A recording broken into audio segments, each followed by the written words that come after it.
Welcome to this PowerPoint video about the McKittrick and Maricopa tar seeps. This video was prepared by Buena Vista Museum of Natural History and Science.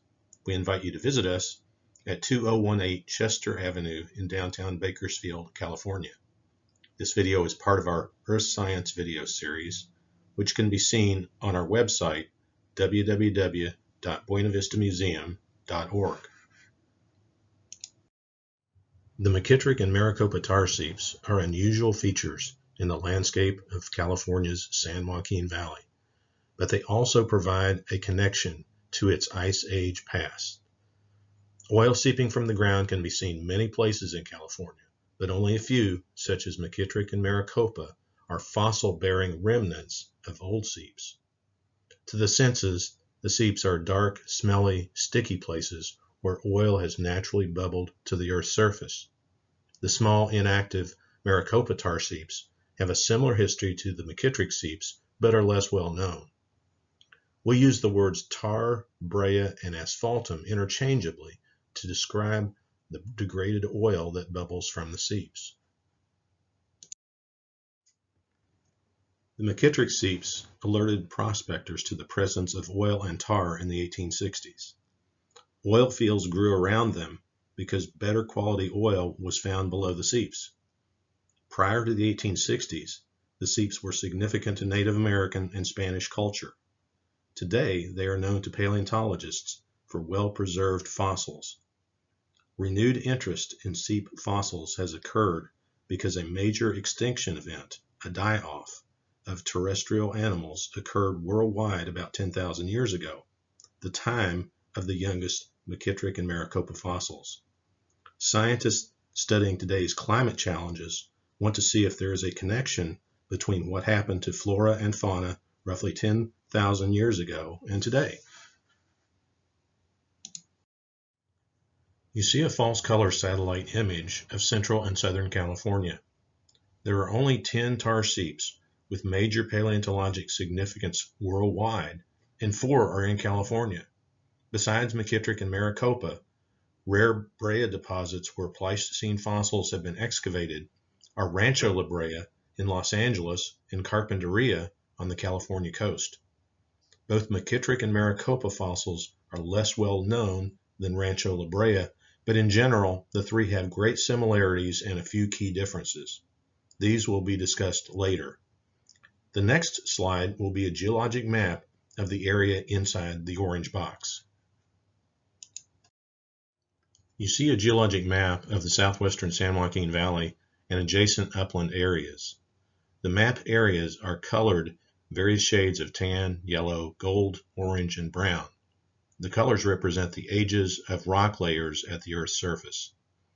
The McKittrick and Maricopa seeps are noted by green stars about 20 miles apart. Both seep areas are next to nearby small towns of the same name. Both McKittrick and Maricopa fossil seeps occur in young 40,000 to 10,000 year old rock. McKittrick seeps are exposed in a narrow band over a distance of about 4 miles, while Maricopa seeps are found within a much smaller area. The topography and underground seep transport paths have changed little in 10,000 years, so fossil and recently active tar seeps are next to each other. The McKittrick tar seeps and excavation pits are recognized as a California historical landmark. Their history is documented in a marker just off State Highway 58 near the town of McKittrick. The 1928 exploration date on the marker is an error. The correct date was 1921. Local southern San Joaquin Valley Yokuts, Native Americans, may have been the first humans to recover tar from the McKittrick tar seeps. In the 1700s, Spanish explorers saw Yokuts using tar in the San Joaquin Valley villages. These Native Americans used the unrefined tar for waterproofing, as an adhesive, and for decorative purposes. There's also evidence they traded the asphaltum to other tribes. This slide gives a brief explanation of key points regarding the seep formation, what fossils are found there, and land ownership. At McKittrick and Maricopa, oil has been seeping to the land surface for tens of thousands of years. The oil migrates through highly porous and fractured rock. Near the surface, microbes degrade the oil to tar, which has minimal commercial value these days. The connection between tar, water, and animals is simple. The animals were often fooled into thinking that the tar, or the water sitting above the pooled tar in wet seasons, was a safe place to get a drink in the desert. Small and large terrestrial creatures, such as mammoths, horses, rodents, and birds, became trapped and attracted carnivorous animals, such as wolves and saber-toothed cats, who then suffered the same fate. Sediment washed in, blew in, or even arrived via landslides and buried body parts. McKittrick is a particularly noteworthy location for land-based bird fossils. Tar seep exposures are erratic at McKittrick. The photo was taken next to excavation pits that are now filled in. The area is a 6 inches of rain a year desert where land and sediment are saturated with tar. Tar makes a poor soil for plants, and the water table is hundreds of feet down, so there is minimal vegetation. Even areas that don't seem saturated with oil or tar, such as the white knobs in the distance, likely possess hydrocarbons and have few nutrients. Few plants can grow on tar-saturated land, but in this photo you can tell tar-rich land versus tar-poor land simply by looking at the plants. The tar-rich rock between the red lines is dominated by dark blue colored buckwheat, while the tar-poor rock outside the lines has greener saltbush growing on it. An inset photo shows buckwheat in bloom. This short movie clip shows a large gas bubble rising through the tar and escaping near Highway 58. To start the 7-second movie clip, you may need to mouse over the photo, then click the arrow on the lower left. The next 3 slides explain the geologic history at McKittrick, then we'll devote the rest of the presentation to fossils. On this simplified geologic map from 1938, formation names rather than geologic ages are shown, but the color scheme matches other figures in this presentation. You can see that the obvious seep ground is highlighted green. Most of the seeps are adjacent to a major fault, the McKittrick Thrust Fault, which is colored red. Faulting fractured the oil-rich Monterey or Antelope shale below ground, creating pathways for oil to migrate to the land surface and become tar. Seeps may extend along the land surface for up to 4 miles. This cross-section of the Earth schematically shows that oil migrates through highly porous sandstone for miles before nearing the McKittrick Thrust Fault and the land surface. But the Antelope Shale and older rock have minimal permeability and thus act as barriers to the oil. Where the Antelope Shale and older rock are fractured, oil can travel through them. The oil will continue to surface for thousands of years. This road cut photo shows where the McKittrick Thrust Fault reaches the land surface. The fault juxtaposes darker sandstone on the right against light-colored Antelope Shale. Both are saturated with oil, but the shale weathers to a light color.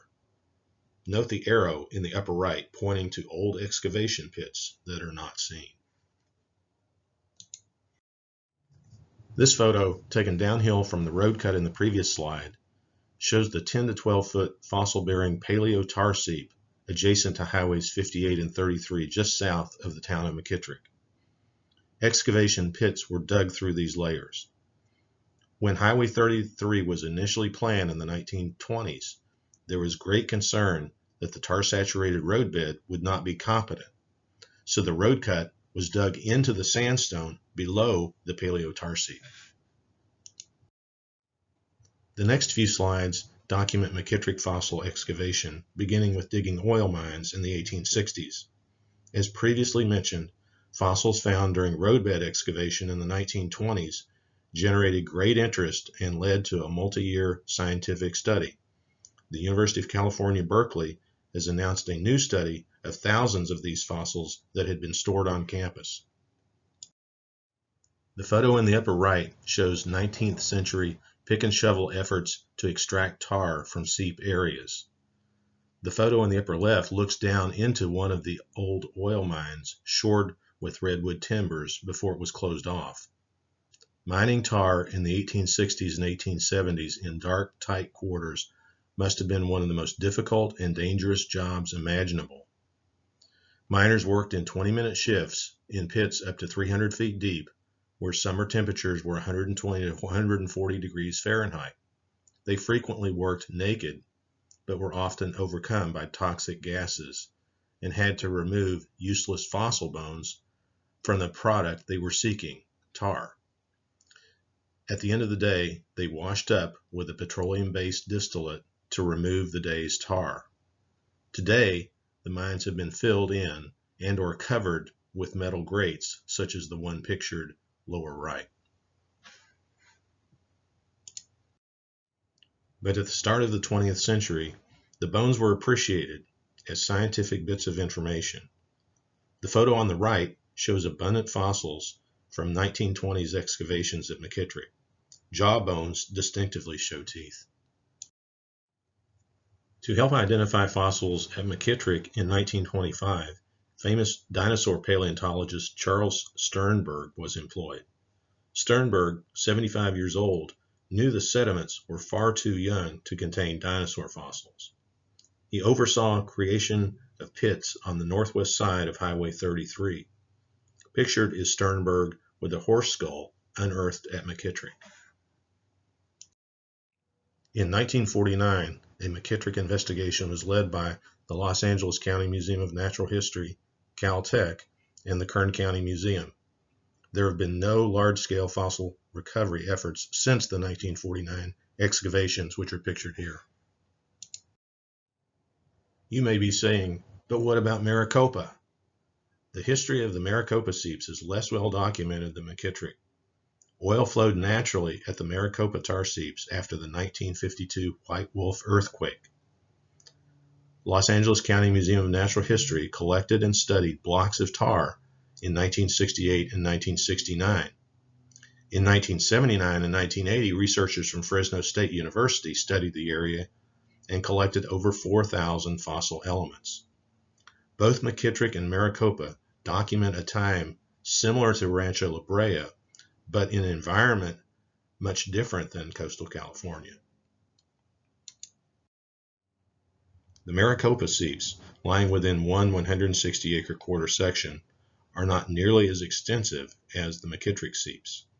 Flora and fauna found at Maricopa are generally similar to those found at McKittrick, but there have been fewer large animal bones found there. Pictured is a Maricopa excavation pit.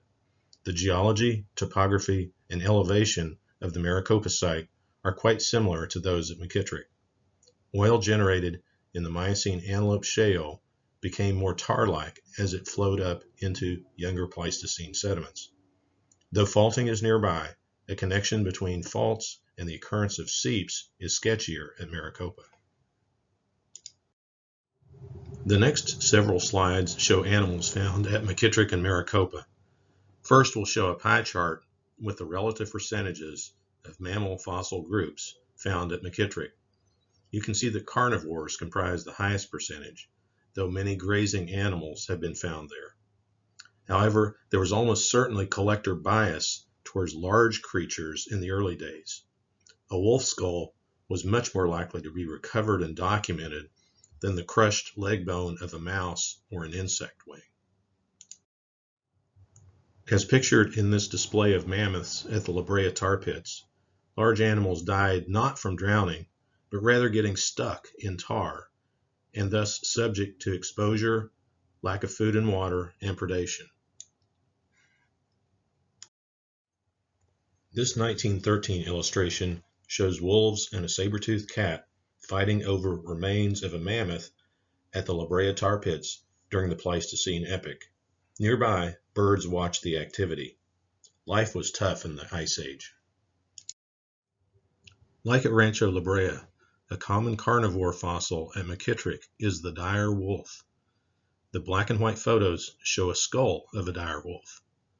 These wolves, about the size of the largest wolves of today, no longer exist. They became extinct about 10,000 years ago.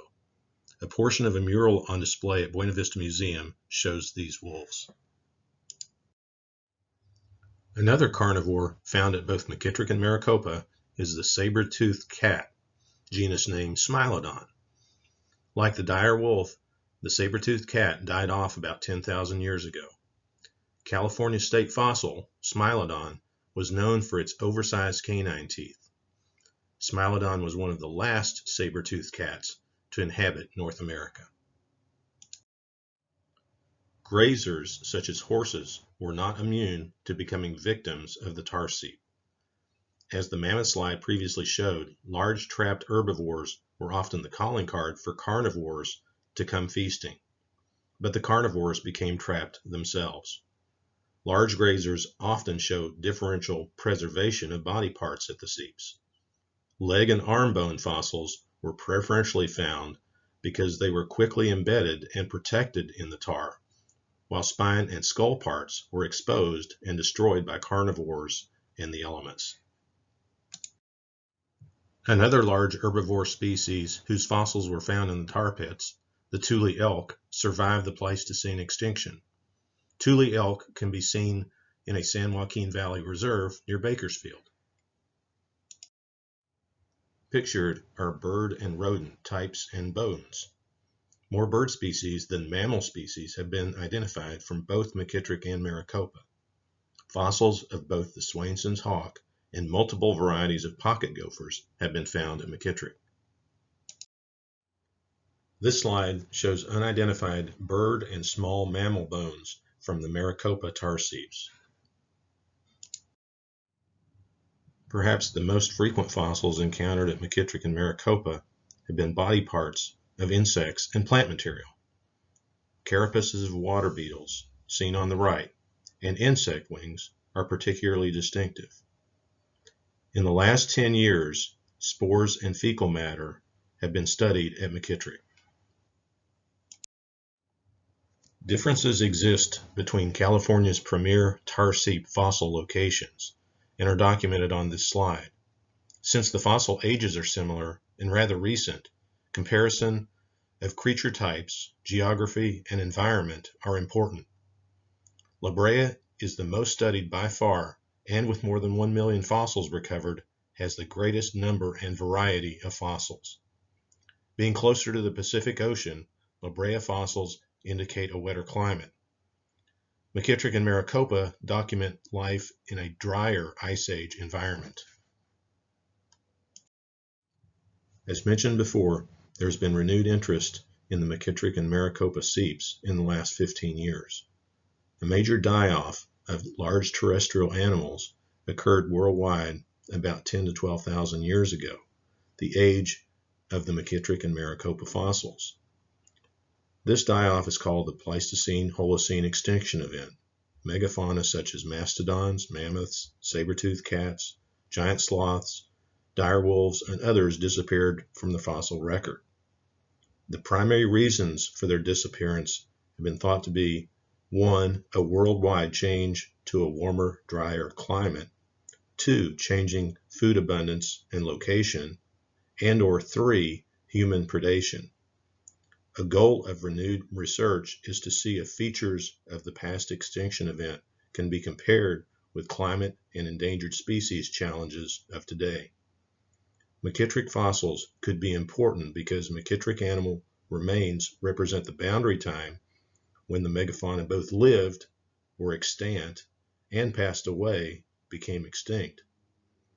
Many or most California studies of this brief time period focus on Rancho La Brea, which had a much wetter environment and different species. Tar seep research continues at the Rancho La Brea Page Museum of the Los Angeles County Museum of Natural History.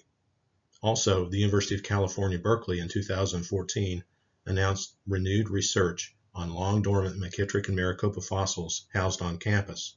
That effort is described on this slide. At first glance, the McKittrick and Maricopa tar seeps seem like unimpressive places in a barren landscape.